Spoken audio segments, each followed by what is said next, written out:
नमस्ते and welcome back to my channel friends. कैसे हैं आप सब? आई होप आप सब खुश होंगे, स्वस्थ होंगे, उसके अलावा अपना ध्यान रख रहे होंगे और अपने अपनों का ध्यान रख रहे होंगे। तो आज है 19 मई और बड़ा ही कह सकते हैं खुशनुमा दिन है और सुबह की शुरुआत ही बारिश से हुई थी। इनफैक्ट रात से ही बारिश शुरू हो गई थी और देखते हैं किस तरीके का दिन आज का आगे का जाएगा। तो फ़िलहाल तो मैंने आप लोगों के साथ शेयर किया था कि जो मेरी किचन है उसमें कुछ प्रॉब्लम आ गई थी। एक्चुअली टर्माइट अटैक हो गया था और बहुत ही बुरी कंडीशन हो गई थी। उस जो टर्माइट अटैक हुआ था उसको क्योर करते करते और पूरा पेस्टिसाइड्स का हमने छिड़काव किया था, किचन में इंजेक्ट किया था कई जगहों पर।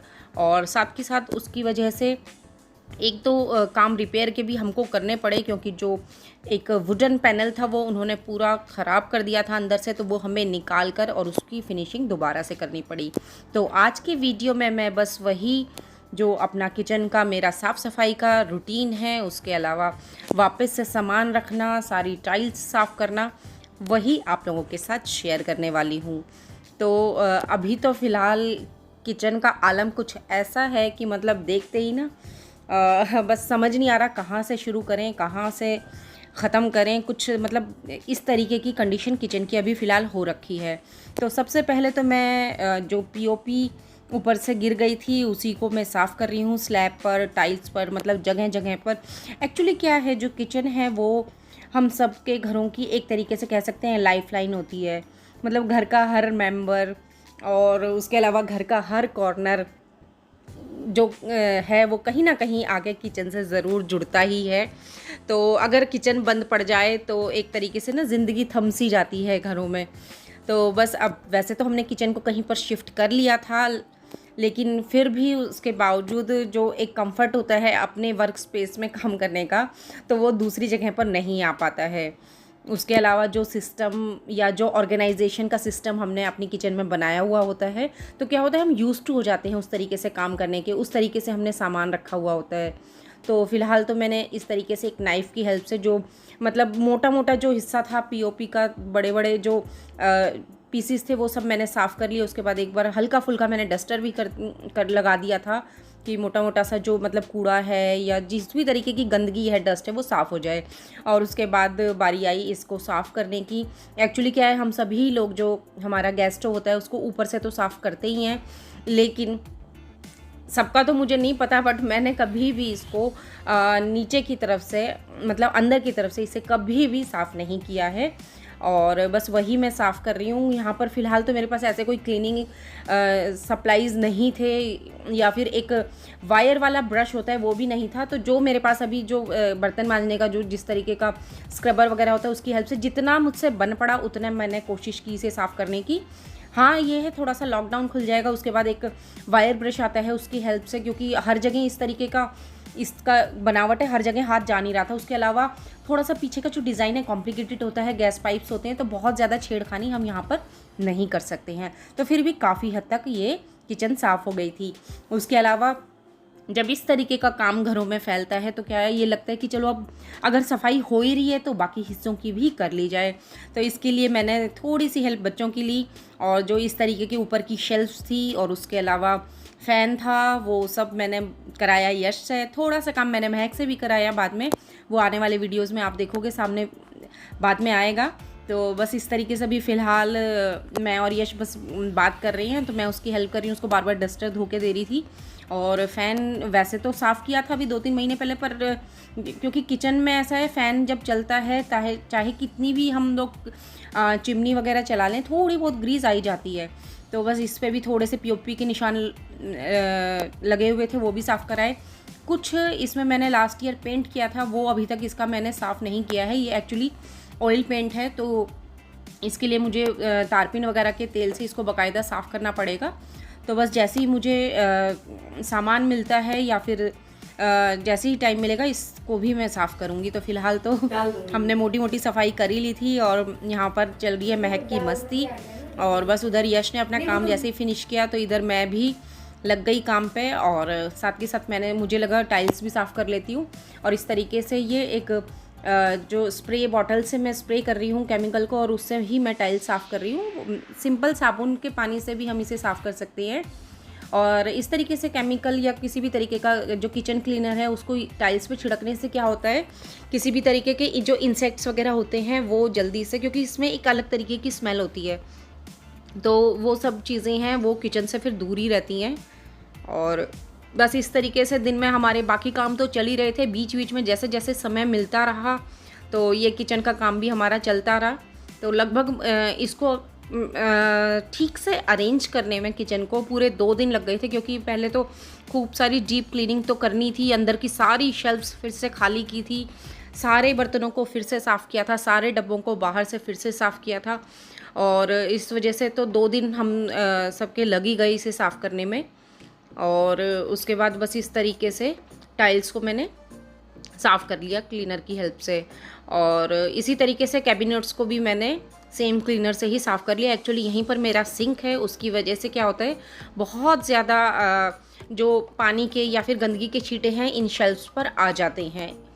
तो मैं पहले भी आप लोगों के साथ शेयर कर चुकी हूँ कि किचन बहुत छोटी हो तो बेशक उसे साफ़ करने में समय कम लगता है, लेकिन वो गंदी भी उतनी ही जल्दी होती है, क्योंकि बहुत जो चीज़ें हैं वो नज़दीक नज़दीक रखी होती है। जैसे गैस स्टोव के पास सारा सामान होता है या इंडक्शन स्टोव के पास सारा सामान रखा होता है, तो जैसे ही उस पर खाना बनता है तो वो जो तेल के छींटे हैं या मसालों के छींटे हैं या करी वगैरह बनती है उनके छींटे लगते ही लगते हैं। सेम इसी तरीके से जिस समय पर मैं बर्तन साफ़ करती हूँ तो उस समय पर यहाँ जो भी आसपास टाइल वाला एरिया है या फिर ये जो कैबिनेट पोर्शंस हैं यहाँ पर पूरा छींटे लग जाते हैं, तो इसीलिए ये मुझे बाकायदा साफ़ करने ही पड़ते हैं। तो फ़िलहाल क्या है, क्योंकि जो मेरी लैमिनेट्स ये लगी हुई हैं रेड एंड वाइट कलर की, थोड़ी ग्लोसी फिनिश में है, तो इस तरीके से साफ़ करने से ना इस पर जैसे निशान होते हैं ना वो पड़ गए थे, तो इसलिए मुझे इनको एक बार सूखे कपड़े से भी साफ़ करना पड़ता है बाद में, तो उससे बिल्कुल शीशे की तरह एकदम चमकने लग जाती हैं। और 5-6 साल हो गए हैं शायद इसको कराए मुझे। ये वाला जो वुडन वर्क है, पहले वो दूसरा वुडन वर्क हो रखा था तो उसको निकलवा के मैंने ये वाला करा लिया था।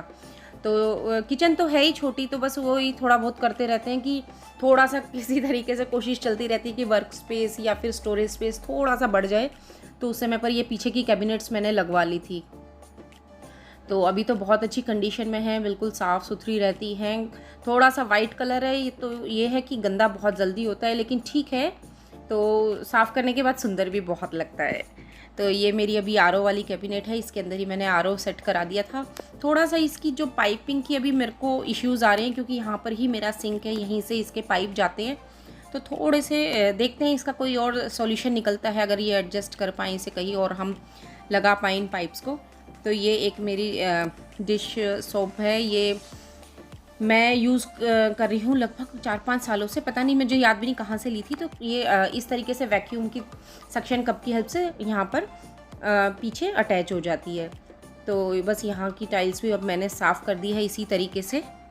एक्चुअली हमारे यहाँ पे जो पीने का पानी आता है उसके लिए ना बोरिंग सिस्टम लगे हुए हैं बाहर मेन रोड पे, तो उसी के थ्रू जो पूरा एरिया है उसको कवर करते हैं, वहाँ पे पानी की सप्लाई होती है। और इसकी वजह से क्या है, जो पानी है हमारे यहाँ का वो बहुत बहुत ज़्यादा हार्ड वाटर है, मतलब उसमें ना कुछ कह सकते हैं, मतलब कैल्शियम मैग्नीशियम वगैरह के जो मिनरल्स होते हैं बहुत ज़्यादा है, तो उसकी वजह से क्या होता है, इस तरीके के जो निशान हैं, स्टेन्स पड़ जाते हैं जिस भी सरफेस पे, वो बहुत ज़्यादा लंबे समय तक रहता है। स्पेशली इसी रीज़न की वजह से हमारे यहाँ पर जो आरओ है वो भी बहुत फ्रिक्वेंटली ख़राब होते हैं। सिमिलरली जो गीज़र हैं वो भी बहुत जल्दी ख़राब होते हैं। उसके अलावा ये क्लिप्स हैं इस तरीके से, ये वायर क्लिप्स होती हैं, एक्चुअली वायर को ऑर्गेनाइज़ करने के काम आती है। तो बस मैं इन्हीं की हेल्प से, क्योंकि ना अभी 2 जगह इस तरीके के ये पानी के पाइप हो रखे हैं आरओ के, तो ये जो पूरा एरिया है ये ब्लॉक हो रखा है इसकी वजह से। तो फ़िलहाल तो अभी मैंने इस तरीके से इन दोनों को आपस में इस तरीके से कनेक्ट कर दिया है इस वायर कनेक्टर्स की हेल्प से, और फिर आगे देखते हैं कोई और सब्स्टिट्यूट निकलता है कहीं किसी दूसरी जगह पर, अगर ये हो पाए तो।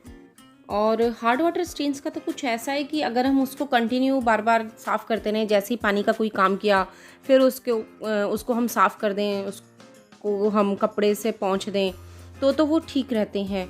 लेकिन जैसे ही हम अगर उसको कुछ लंबे समय के लिए एज़ इट इज़ छोड़ देते हैं तो क्या होता है, वो वहाँ पर उन्हें साफ़ करना ना बहुत मुश्किल हो जाता है। और कई जगहें तो अब ऐसी हो गई हैं, क्योंकि जैसे वॉश बेसिन के पास का एरिया है या सिंक के पास का एरिया है या फिर वॉशरूम है, तो वहाँ पर बहुत बार बार मतलब दिन में ना कि 10 बार या 15 बार अगर हमने टैप को ऑन किया है तो हर बार हम वहाँ की डस्टिंग करें या वहाँ पर कपड़ा से उसको साफ़ करें तो ना पॉसिबल नहीं हो पाता। तो कई जगह या कई कॉर्नर्स मेरे घर में ऐसे हैं कि वहाँ पर अब जो ये वाले स्टेन्स हैं ये परमानेंट हो गए हैं। तो फ़िलहाल तो मैं बस ये एक कॉर्नर बच गया था, मतलब जो मेरी किचन का एंट्रेंस है, वो जो दरवाज़ा है उसके पीछे और उसके ऊपर का जो पार्ट था वो भी अब मैंने इसी तरीके से सेम तरीके से साफ़ कर लिया। एक रोशनदान है जो कि यूजुअली मैं बंद ही रखती हूँ, और बस इसको इस तरीके से, क्योंकि क्या है इस रोशनदान जैसे ही खुलता है यहाँ पर मेरी नेट वगैरह तो लगी नहीं हुई है, तो छिपकली का सबसे ज़्यादा मतलब जो मुझे रहता है फोबिया किचन में घुसने का, वो छिपकली का रहता है, तो बस वो अंदर ना एंटर करे, तो इसलिए इसको मैं बंद ही रखती हूँ। वैसे विंडो है मेरी बाहर की साइड जो मतलब बिल्कुल बालकनी की ओर खुलती है, तो दिन में मैं वही खोल लेती हूँ। तो बस इस तरीके से जो ऐसी जो बची कुची जो सफाई थी वो भी मैंने कर दी है। और उसके अलावा एक और चीज़ है, जो भी लाइट्स वगैरह हम अपनी किचन में लगाते हैं, ट्यूब लाइट्स है या CFL है या किसी भी तरीके की लाइटिंग अगर जो हम किचन में की हुई है, उसको ना टाइम टू टाइम साफ़ करना बिल्कुल ना भूलें। और बहुत बहुत फ़र्क पड़ता है जैसे ही आप उसे साफ़ करते हो, एकदम से जो रोशनी है, जो लाइट है, वो एकदम से बढ़ जाती है। क्योंकि क्या होता है, कहीं ना कहीं वो जो गंदगी है या जो ग्रीस है उस लाइट के ऊपर जम जाती है और उसके अंदर से निकलने वाली लाइट को वो ब्लॉक कर देती है।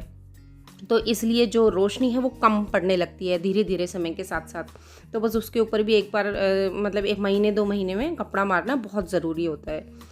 तो बस इसी तरीके से मैंने अब जो छोटे मोटे निशान बच गए थे वो भी सब साफ़ कर लिए, और फ़िलहाल तो काफ़ी हद तक मेरी किचन साफ़ हो गई थी। और बस जिस तरीके से मैंने बाकी चीज़ों को साफ़ किया, तो स्लैब को भी इसी तरीके से साफ़ कर लिया। यहाँ पर मैंने साबुन के पानी का यूज़ किया है इसको साफ़ करने के लिए फ़िलहाल तो, और बस वो एक स्क्रबर की हेल्प से इस तरीके से पूरा मैंने साफ़ कर लिया। अभी कोविड की वजह से भी जो पिछला समय हम लोगों का निकला है वो काफ़ी टफ़ निकला था, क्योंकि अगर हम ठीक है लेकिन हमारे अपनों के ऊपर जब कोई मुसीबत आती है तो हम कितना भी पॉजिटिव रहने की कोशिश करें, उसके बावजूद भी ना वो मोटिवेशन, वो पॉजिटिविटी नहीं मिल पाती है।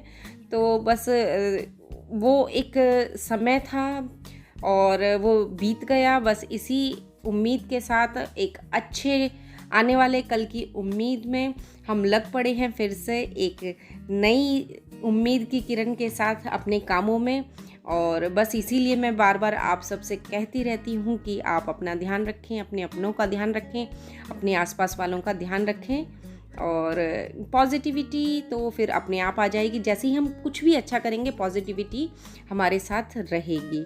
तो इस तरीके से, क्योंकि यहाँ पर मैं धो नहीं सकती थी इसको क्योंकि नीचे वुडन वर्क हो रखा है, तो मैंने पहले जब स्क्रबर से साफ़ किया उसके बाद मैंने 2-3 बार साफ़ कपड़े से उसको बिल्कुल अच्छे से साफ़ कर लिया, और स्लैब भी बिल्कुल टाइल्स की तरह एकदम चमचमाने लगी थी।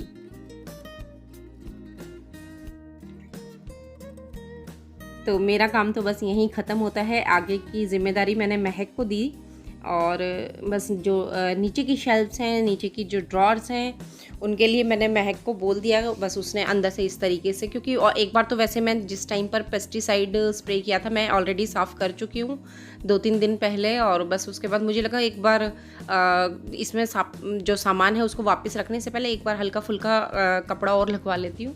तो बस अभी फ़िलहाल नीचे की जो भी शेल्फ्स हैं, ड्रॉर्स हैं और कैबिनेट्स हैं, उसकी ज़िम्मेदारी मैंने महक को दी। बस अभी फ़िलहाल उसी को लगा दिया मैंने काम पे, और इसी तरीके से उसने नीचे की सारी जो शेल्फ्स हैं वो साफ़ कर ली। मैं हमेशा से ऐसा मानती आई हूँ कि जितनी भी बच्चों की एज हो उसके अकॉर्डिंग उनको घर के कामों में ज़रूर इंक्लूड करें। इससे क्या होगा, एक तो बच्चे इंडिपेंडेंट होंगे, उनको मतलब इस तरीके के काम करने आएंगे, और दूसरा अपने घर के जो चीज़ें हैं उनके साथ उनके अंदर जुड़ाव पैदा होगा, और तीसरा कहीं ना कहीं आप लोगों का या हमारा काम तो हल्का होता ही है, तो जो हमारा टाइम बचता है, एनर्जी बचती है, उसको हम कहीं और अच्छी पॉजिटिव जगह लगा सकते हैं। तो काम करते करते फ़िलहाल सबको भूख लग गई थी और ऊपर से बारिश भी हो रही थी लगातार, तो बस वो पकोड़े बनाने का प्लान बना लिया। तो ये है, प्याज के लिए मैं इस तरीके से अलग से एक बैटर बनाकर उसमें प्याज के लच्छे डाल देती हूँ, और बस आलू की बड़ी स्लाइसेस और जो बेसन का बैटर है उसी में हरी मिर्च मैं कटिंग करके डाल देती हूँ, और जो पनीर है उसको मैं मैरिनेट करती हूँ मसाले और चावल के आटे के साथ, और शिमला मिर्च। एक्चुअली पापा डायबिटिक हैं तो उनका थोड़ा सा ध्यान रखना पड़ता है। अब बारी आ गई थी एक तरीके से जो रसोई थी उसमें दोबारा से जान फूँकने की। तो बस अब उसी दिन ही मैंने शुरुआत तो कर ही दी थी थोड़ा थोड़ा सामान वापस जमाने की। और ये साईं बाबा की मूर्ति एक्चुअली मुझे मेरी जो ताई सास है उन्होंने गिफ्ट की थी, तो तब से मैंने इसको यहीं पर ही रख लिया था। तो एक दो बार मैंने कोशिश भी की इसे दूसरी जगह शिफ्ट करूं, पता नहीं क्यों, और फिर कुछ ऐसे हालात बनते हैं कि मैं इसको वापस किचन में ही रख लेती हूं। तो हो सकता है आप लोगों को अजीब लगे कि मैंने यहाँ पर इस तरीके से ये तस्वीर क्यों रखी हुई है। तो बस मैं काफ़ी सालों से इसको, लगभग 10-12 सालों से यहीं पर ही रखती आई हूँ। तो बस उसके बाद वापस से सामान इसी तरीके से मैंने जमाना शुरू कर दिया। अब रात भी हो गई थी, एक्चुअली बहुत ज़्यादा डिले हो चुका था, तो बस अब थोड़ी देर में डिनर भी बनाना था। बिल्कुल अंधेरा हो गया, बिल्कुल आप लोगों को दिख रहा होगा। और बस इस तरीके से जो मैंने ये टी और कॉफ़ी मग ऑर्गेनाइज़र बनवाया था, बहुत बहुत ज़्यादा काम आ रहा है, सुंदर तो लगता ही है। और जब भी मैं कोई फ़ोटो डालती हूँ इंस्टा पर या फेसबुक पर या किसी भी ग्रुप में शेयर करती हूँ, तो लोगों की क्वेरी आनी शुरू हो जाती है कि ये मैंने कहाँ से बनवाया। तो मैं जो भी मैंने आपको पहले भी बताया था कि एक दिल्ली बेस्ड आर्टिस्ट हैं सोनल भारद्वाज, तो उनका एक बार एक फ़ेसबुक पेज मैंने देखा था, तो तब वहाँ से मैंने ये ऑर्डर किया था। और ये एक मेरा पुराना एग्जॉस्ट फैन का एक रोशनदान था यहाँ पर, वो मैंने यहाँ पर बंद करा लिया है जब से चिमनी लगवाई थी, और उसमें इस तरीके से एक मैं फ्लावर वास रख देती हूँ। और इस तरीके से मेरी जो कैबिनेट है, पहले मैं इसमें ब्रेकफास्ट रखती थी, मैंने एक वीडियो भी शेयर किया था, इसमें ब्रेकफास्ट से रिलेटेड सारे आइटम रखती थी मैं इसमें। लेकिन जब से लॉकडाउन हुआ है तो थोड़ा सा लॉकडाउन ने कहीं ना कहीं हम लोगों को एक होर्डर तो बना ही दिया है। तो अब जो भी स्पेयर पेंट्री आइटम्स मैं मंगा के रखती हूँ, ग्रॉसरीज मंगा के रखती हूँ, वो इसमें मैं स्टोर करती हूँ। कुछ आइटम्स बाहर रहते हैं, बाहर की कैबिनेट में मेरी जो क्रॉकरी यूनिट है, कुछ आइटम्स ग्रॉसरी के वहाँ रखती हूँ और कुछ मैं यहाँ पे रखती हूँ। तो कह सकते हैं एक मेरी छोटी सी पेंट्री है ये। तो बस आलू, प्याज, अदरक वगैरह इस तरीके का सामान यहाँ रखती हूँ मैं। और उसके बाद ये एक इस तरीके के हुक मैंने एडिसिव हुक यहाँ पे टांगा हुआ है दरवाजे के पीछे, जहाँ पे मेरा एप्रन और ये ग्लव्स रहते हैं। और ये ग्लव्स किसी काम के नहीं है, अगर आप ऐसा कुछ प्लान कर रहे हैं जो मैंने सोचा था पर्पज़ पूरा करेंगे कि इसको लेने के बाद किसी हैंड उसकी ज़रूरत नहीं है स्क्रबर वगैरह की, तो ऐसा कुछ नहीं है। ये एक नॉर्मल प्लास्टिक ग्लव्स की तरह ही है, रबड़ ग्लव्स जैसे होते हैं, तो ये प्लास्टिक के उसी तरीके से है, कोई ख़ास फ़र्क नहीं है। तो बस इसको मैंने वापस से पेस्ट कर दिया बहुत आसानी से। ये जो वैक्यूम मेरा ये एक सोप डिश है, आसानी से पेस्ट हो जाती है, इधर पीछे अटैच हो जाती है। और इस तरीके से मेरा साबुन और स्क्रबर वगैरह स्पंज सब इस पे आ जाता है। और इस तरीके से एक ये ऑर्गेनाइज़र भी मैंने यहीं साइड में रखती हूँ। हालांकि थोड़ी सी इशू है, इसमें नीचे पानी इकट्ठा हो जाता है, पर जब भी मैं बर्तन साफ़ करती हूँ उसको भी मैं साथ के साथ साफ़ करती हूँ, तो बहुत ज़्यादा इशू आते नहीं है। तो ये ब्रश वगैरह है या फिर हैंड वॉश है, ये वाइपर, ये सब चीज़ें यहीं पर, एक ये इस तरीके का डस्टर, सब चीज़ें यहाँ एक कॉर्नर में अरेंज हो जाती हैं। देखने में भी अच्छी लगती हैं, फैली नहीं रहती हैं और मैसी सा लुक नहीं होता है। और बस उसके बाद फिर खाना वाना बनाने के बाद हम लोगों ने आराम किया। अब अगली सुबह हो गई थी और बिल्कुल अर्ली मॉर्निंग का टाइम है ये। तो इस समय मैंने फिर बाकी जो सामान बच गया था चाय पीने के बाद, फिर वो भी अरेंज करना शुरू कर दिया। तो इस तरीके से ये मैंने बताया था आपको हैंगिंग बास्केट है, ये मैंने किचन में ही हैंग कर दी थी। और यहाँ ऊपर की ओर ये मैंने जो मेरा वाइट कलर का ये केज था, इसके अंदर एक DIY वास रख दिया फ्लावर का। और बस ये मैंने ये वाला DIY भी आप लोगों के साथ शेयर किया था पुराने मिट्टी के तवे पे। बस इसको इस तरीके से एक जूट रोप की हेल्प से विंडो के जो ऊपरी हिस्सा है यहाँ पर मैंने हैंग कर दिया उसे। और ना मतलब ये पूरा ही कॉर्नर मतलब जिस समय पर सारा सामान यहाँ पर लग गया था, एक बहुत ही कॉजी लुक दे रहा था। बेशक जगह है वो छोटी है, पर जो पूरा कॉर्नर है बहुत ही प्यारा लग रहा था। सभी चीज़ें एक दूसरे को कॉम्प्लीमेंट कर रही थी। और बस इधर ये भी धुलकर सूख गए थे, इन्हें भी धो दिया था मैंने। तो ये दोनों की दोनों मैट्स हैं, ये काफ़ी काम आते हैं बिल्कुल। मतलब पानी के ड्रॉप्स वगैरह या गंदगी गिरती है तो सभी चीज़ों को ये अपने अंदर रोक लेते हैं। तो सारा सामान लगाने के बाद अब कुछ इस तरीके से ये लुक आ रहा था मेरी किचन का। और ये यहाँ पे मैंने बताया था आपको, ये भी बनाया था DIY मैंने। ये यहाँ पर पेस्ट कर दिया है। ये पुरानी केक की एक कार्डबोर्ड ट्रे से मैंने बनाया है, इसको यहाँ पर पेस्ट कर दिया। और बस इस तरीके से ये सारी चीज़ें अरेंज होने के बाद एक अलग ही पॉजिटिविटी, एक अलग ही फीलिंग आती है। और मैं उम्मीद करती हूँ आपको मेरा ये जो नया किचन का लुक है ये पसंद आया होगा। उसके अलावा अगर आप लोगों को ये वीडियो पसंद आया है तो जल्दी से एक लाइक, एक थम्स अप ज़रूर दें। उसके अलावा अगर आप पहली बार मेरे चैनल पर आए हैं तो प्लीज़ चैनल को सब्सक्राइब कर लें। और अच्छे वीडियोज़ आप लोगों के साथ मैं शेयर करती रहूँगी। और उसके अलावा कोशिश करें, अगर आपका कोई फीडबैक हो तो कमेंट बॉक्स में मुझे ज़रूर दें। उसके अलावा आप देख रहे होंगे मेरा जो माइक्रोवेव है वो मिसिंग है। एक्चुअली मैंने एक नया अवन अभी ऑर्डर किया हुआ है, 2 से 3 दिन में वो आ जाएगा। और जैसे ही आएगा उसका एक मैं जो भी अनबॉक्सिंग वगैरह होगी आप लोगों के साथ ज़रूर शेयर करूँगी। तो मेरे साथ जुड़े रहिए और अच्छे वीडियोज़ देखते रहिए। और उसके अलावा think positive, be positive, live positive. तो हमेशा मैं कहती हूँ पॉजिटिविटी को अपनी लाइफ का हिस्सा बनाइए, अपने आप को किसी ना किसी कामों में बिज़ी रखिए। और उसके अलावा कोशिश करिए जो नेगेटिविटी है उससे जितना दूर हो सके उतना दूर रहने की। तो फिर मिलते हैं एक और नए वीडियो के साथ, तब तक के लिए goodbye and take care.